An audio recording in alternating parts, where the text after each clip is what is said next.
Okay, now that you have your whole design drawn out, take a picture of it, insert it into your Google Doc that has your header with your name, your class, your cohort, and the title of this work, which is Radial Balance.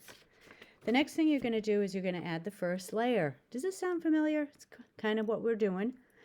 We're going to add a layer of light and medium blue watercolor to start. And I have a couple of examples. First, I want to show you this one. This is from a previous year. You can see the subject matter is a little different. You can use anything, and this happens to be a smaller piece of paper that I just stuck into my sketchbook. So, but it was the same process. You can really do anything. You can get pretty elaborate if you'd like to do this radial design, radial balance. And in this one, I was really making sure the students understood that sometimes it's really helpful to label or to think about how you're placing your value before you actually start. So I was thinking I definitely wanted to have a light here, a dark, and a medium. So light, light, dark, medium. I didn't finish the whole design because that's not really what I was trying to show. But here I have my design. I have my watercolor, and if you guys can get yourself a styrofoam tray or a paper plate would work.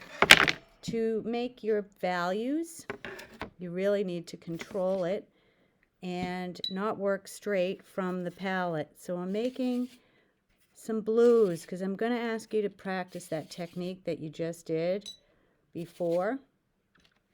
And I am going to show you how you can label a little bit. So you can think about negative shape and positive shape. So the negative shape, I'm going to paint this my dark or medium.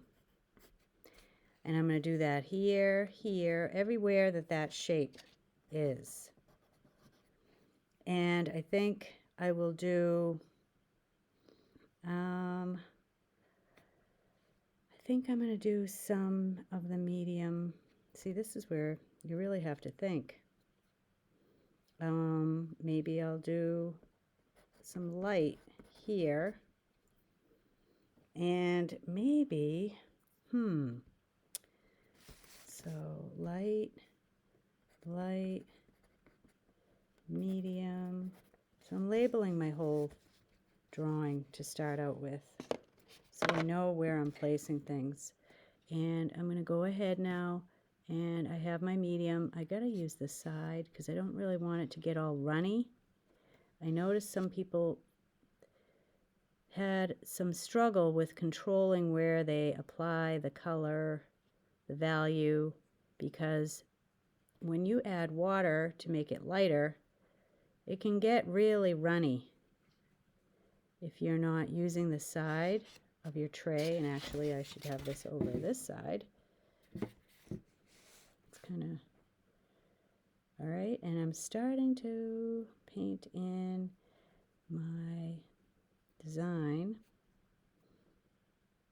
You know, do the negative area. Oh, I went a little bit out of line there. This takes a lot of time, and you got to be careful. My design's very, very intricate. But don't worry about being perfect with it, because after we paint it, we're going to go back into it with some marker or some watercolor colored pencil, which we can define some of the areas more carefully later. So you work all around with that one color, one value I should say, to see. And start light because you can always make it darker later, you know. I'm working that.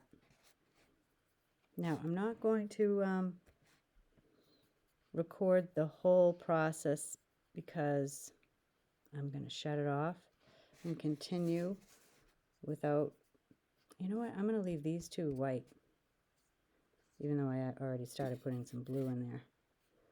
I'm going to leave them white. You can make changes as you go along, just new decisions. I'm going to make that darker. I'm going to go over it a second time with another. And I'm just working in the negative. I'm working in the negative. I didn't go right into that shape. I'm working in the negative, where the design is created around the shape that I originally started with.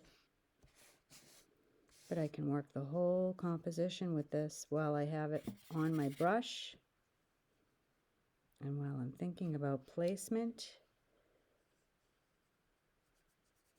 so on and so forth. So I'm gonna just ask you to do that as your second stage of the process, which would be your first layer of their media in the technique. Okay, I'm running out of my color, so I gotta go back, make a little more. See, wipe off the side. Otherwise, I'd have that whole puddle swimming around on the page. It's still kind of puddly. This is really good practice, and getting control of this is going to help you with all the other types of things that we're going to do, because you're getting more skilled. And I told you I wasn't going to keep recording, but I am. All right. Just put in the blue. And actually, I'm going to make some of it really dark. I think I'm going to make this part really dark. Just that section in each area.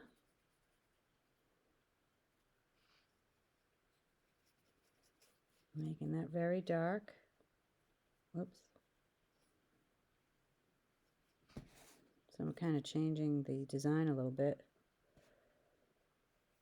I'm forcing a little more contrast in there.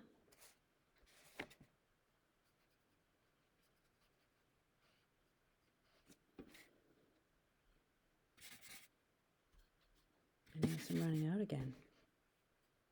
Better keep replenishing my supply.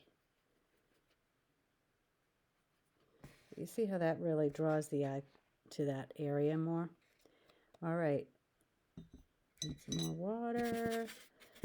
Almost done painting in the negative with my blue. I think, and I didn't do too badly,